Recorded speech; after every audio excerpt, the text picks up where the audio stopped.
পৃথিবীতে ভূমিরূপের গঠন প্রণালী বিভিন্ন সময়ে বিভিন্ন আকারের হয়ে থাকে। কেন হয়ে থাকে, মূল ভূমিরূপ প্রক্রিয়াগুলি কি কি, সে বিষয় সম্পর্কে আজকে আমরা জানব।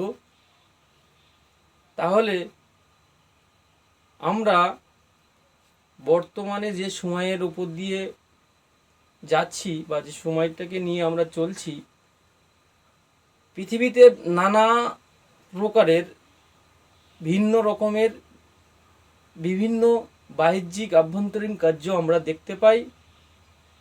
সেই বাহ্যিক আভ্যন্তরীণ যে প্রক্রিয়া, সেটাকে আমরা ভূমিরূপের প্রক্রিয়া বা ভূমিরূপের পরিবর্তন হয়, তাই জন্য ভূমিরূপ প্রক্রিয়া বলে থাকি। তাহলে এই ভূমিরূপ প্রক্রিয়া অর্থাৎ জিওমরফিক প্রসেস, এই জিওমরফিক প্রসেসকে আমরা মূলত কটি ভাগে ভাগ করি? দুটি ভাগে ভাগ করি। একটা হচ্ছে পার্থিব প্রক্রিয়া আর একটা মহাজাগতিক প্রক্রিয়া। পার্থিব টেরিস্টোরিয়াল, মহাজাগতিক এক্সট্রা টেরিস্টোরিয়াল। অর্থাৎ মহাজাগতিক কি, যেটা মহাশূন্যে বা মহা আকাশে যে প্রক্রিয়া ঘটে সেটাকে আমরা মহাজাগতিক বলি। পার্থিব অর্থাৎ পৃথিবীতে যে প্রক্রিয়া ঘটে সেটাকে আমরা পার্থিব প্রক্রিয়া বলে থাকি। এই পার্থিব প্রক্রিয়াকে দুটি ভাগে ভাগ করা হয়। কি কি? একটা হচ্ছে অন্তর্জাত আর একটা বহির্জাত।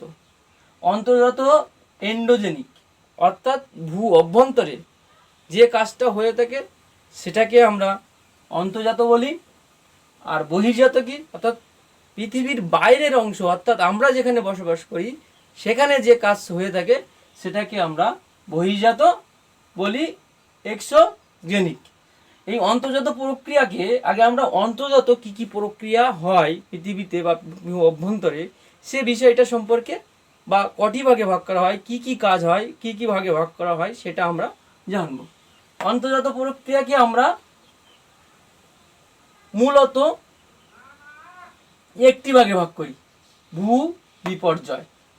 ভূ বিপর্যয় অর্থাৎ ডিয়াস্ট্রফিক মুভমেন্ট। ডিয়াস্ট্রফিক মুভমেন্টটিকে আবার দুটি ভাগে ভাগ করা হয়। একটা ধীর আলোড়ন, আকস্মিক আলোড়ন। ধীর আলোড়নটা কি? Slow movement. আকস্মিক আলোড়ন সাডেন মুভমেন্ট, অর্থাৎ ধীরে ধীরে যেটা কাজ হয় সেটাকে হচ্ছে ধীর আলোড়ন। আকস্মিক হঠাৎ কাজ হয়ে গেল সেটাকে আমরা কি বলবো? আকস্মিক আলোড়ন। এই আকস্মিক আলোড়নকে আমরা কি বল, কটি ভাগে ভাগ করা হয়? দুটি ভাগে ভাগ করা হয়। ভূমিকম্প, আর্থকোয়েক আর ভ্যালকানিজম, আগ্নেয়োৎপাত। অর্থাৎ ভূমিকম্পন হলে কয়েক সেকেন্ডের জন্য হয়, আগ্নেয়শ্বাস হলে কয়েকটা মিনিটের জন্য হয়। সেটাকে আমরা কি বলি? এই আকস্মিক আলোড়নের মধ্যে এই দুটি ভাগ পাওয়া যায়। আর স্লো ধীর আলোড়নের মধ্যে কটি ভাগে ভাগ করা হয়? তিনটি ভাগে ভাগ করা হয়। একটা ভূগাঠনিক সমস্থিতিক সঞ্চালন, সমুদ্রতলের উত্থান পতন। ভূগঠনিক অর্থাৎ কি? Tectonic movement.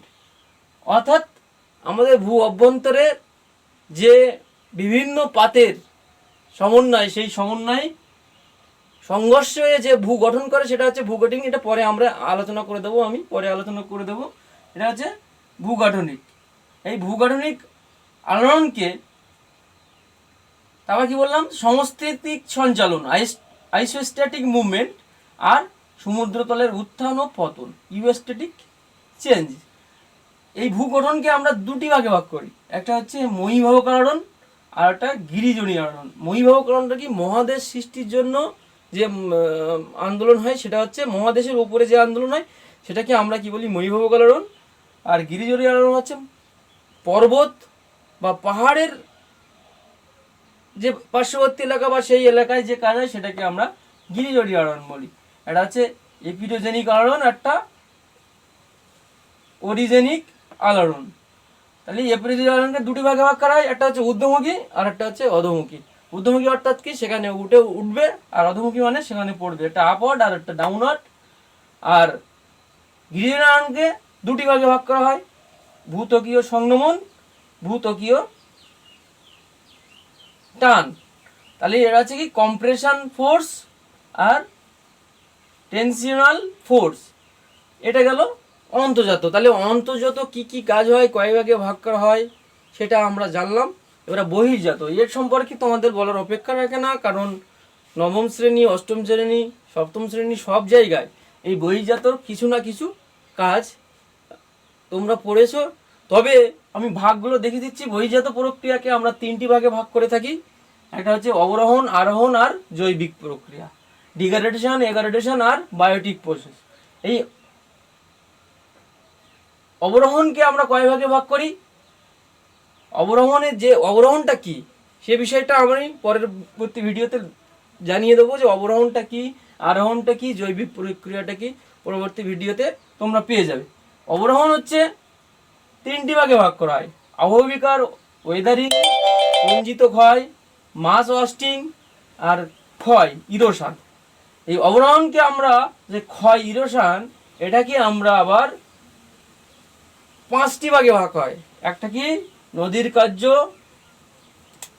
কার্য, ফ্লুভিয়াল প্রসেস, বায়ুর কার্য, অ্যাকোলিয়ান প্রসেস, হিমবাহের কার্য, গ্লেসিয়াল প্রসেস, ভৌমজলের কার্য, ওয়ার্ক অফ গ্রাউন্ড ওয়াটার, স্রোত বা তরঙ্গের কার্য, মেরিন ইরোশন।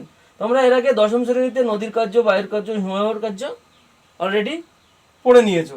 আমরা পড়বো ভৌমজলের কার্য দ্বাদশ শ্রেণীতে, আর স্রোত বা তরঙ্গের কার্য এটা আমরা পড়বো। আর আরোহণকে আমরা ওই একই 5টি ভাগে ভাগ করা হয়: নদীর দ্বারা সঞ্চয়, ডিপোজিশন বাই রিভার; বায়ুর দ্বারা সঞ্চয়, ডিপোজিশন বাই এয়ার; হিমবাহের দ্বারা সঞ্চয়, ডিপোজিশন বাই গ্লেসিয়ার; ভৌমজলের দ্বারা সঞ্চয়, ডিপোজিশন বাই গ্রাউন্ড ওয়াটার; সমুদ্র জলের তরঙ্গ বা স্রোতের সঞ্চয়, deposition by waves and ocean current. আর জৈবিক প্রক্রিয়াটা কি?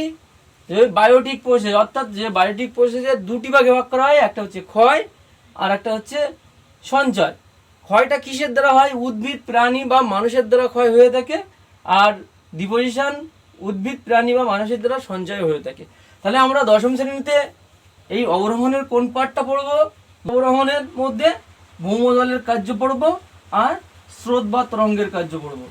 এখানেও একই পড়বো, ভৌমজলের দ্বারা সঞ্চয় বা সৃষ্ট সেটাই পড়বো, আর সমুদ্র তরঙ্গ বা স্রোতের দ্বারা সঞ্চয়। এই 4টে বিষয় বহির্জাত প্রক্রিয়ায় আমরা দ্বাদশ শ্রেণীতে পড়বো। আর এদিকে কি পড়বো? অন্তর্জাত প্রক্রিয়া, এই মহিবাহ আরোহণ পড়বো, গিরিজনী আরোহণ পড়বো, ভূগাঠনিক পড়বো, সমস্থিতিক সঞ্চালন পড়বো, সমুদ্র তলের উত্থান পড়বো।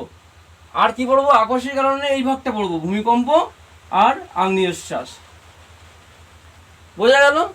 তাহলে আমরা দ্বাদশ শ্রেণীতে বহির্জাত প্রক্রিয়ার 2-3টে পার্ট পড়বো, আর অন্তর্জাত প্রক্রিয়ার গিরিজনী, মহিবাহ, আকস্মিক, ভূগঠনিক ইত্যাদি ইত্যাদি আমরা পড়ব।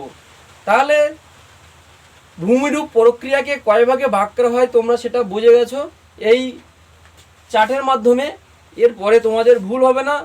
পরবর্তী ভিডিও পাওয়ার জন্য আমার এই ভিডিওটা যদি ভালো লেগে থাকে তাহলে লাইক, শেয়ার, কমেন্ট এবং সাবস্ক্রাইব করবে।